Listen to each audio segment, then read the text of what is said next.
Welcome back to Nigeria at 56, recursive resilience and rising. We're talking security now, and we do have Alhaji Lai Mohammed, the Minister of Information in Abuja, Dr. Obi Ezekwesili, co-convener of the Bring Back Our Girls group. Let me ask you, Dr. Obi, because we just heard Alhaji Lai Mohammed speak about what he knows happens in government.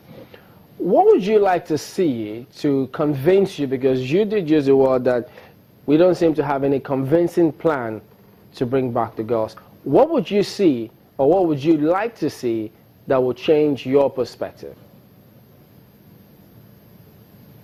I think that the first thing I'd like to say as a context for what we would like to see is that we as a movement have been the most reasonable group of citizens demanding for action from government that you can ever see around citizenship engagement with their governments. When the, and by the way, Minister, it's actually 490 days that the rescue of our Chibok girls has been your responsibility, because it was 410 days under the previous administration.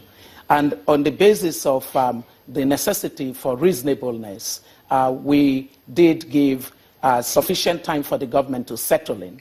And then we engaged with your government, demanding to know what the plans were for the rescue of our Chibok girls. And considering the fact that governance is a continuum, government doesn't end with the end of one administration. The next administration inherits the assets and the liabilities of the preceding administration. We still gave that reasonable time within which to re-engage government. And so we did on the 8th of July 2015. At that meeting with Mr. President, the parents who represented other parents came out of that meeting very persuaded that action was going to happen. And there were certain key things that were agreed. And that is the missing link in all of this. One thing that was agreed was the government must not stay distant to these parents. These are parents traumatized by the kidnap of children that is sent to school. So do everything possible to not act toward them like the previous government did. Keep them in the know. Be so constant in communicating with them that they have a sense that that effort at finding their girls and bringing them back is going on. We stated that. We asked for a mechanism through which there would be interaction between the government and the constituencies and, or stakeholders that are interested in the matter of our Chibok girls rescue. All of that was agreed. Well, nothing of it happened. In fact, it was the fact that we gave some additional time and said, okay, maybe what's going on is that they don't have the full infrastructure of government, because they didn't have the system of government change over that. It doesn't change over that rapidly. Let's give some more months and see what would happen. In the meantime, we kept writing the administration. We stayed on with our advocacy, not closing. We stayed on at the Unity Fountain, engaging and saying this needed to happen. Well, you know, when nothing happened and we wrote, then we waited to see what the reaction would be.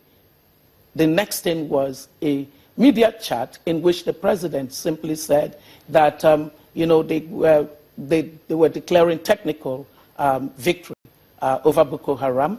And then when the question on Chibok girls was asked, tying down to the statement he had made during his inauguration speech, that he cannot declare himself to have defeated Boko Haram until Chibok girls and other abducted citizens are rescued.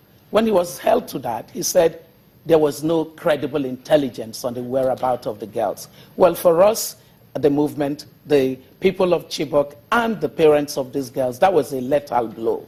And that began a sense that we needed to understand and to know more. And that was what led to the meeting of January 14th.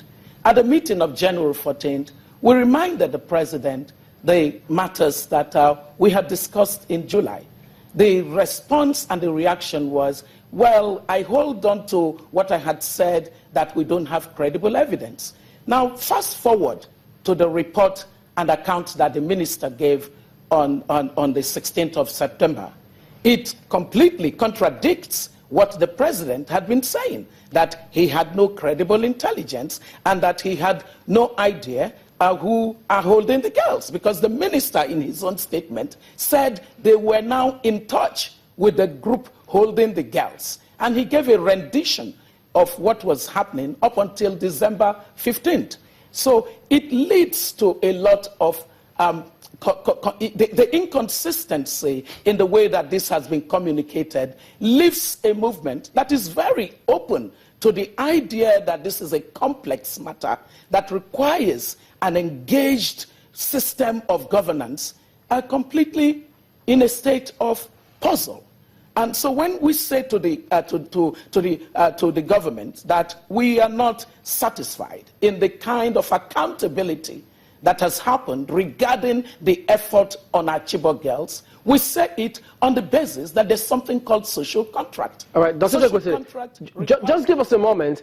We'll come back to you so you can conclude your train of thought, and hopefully you don't lose it. We'll be back in a moment. Do join us again.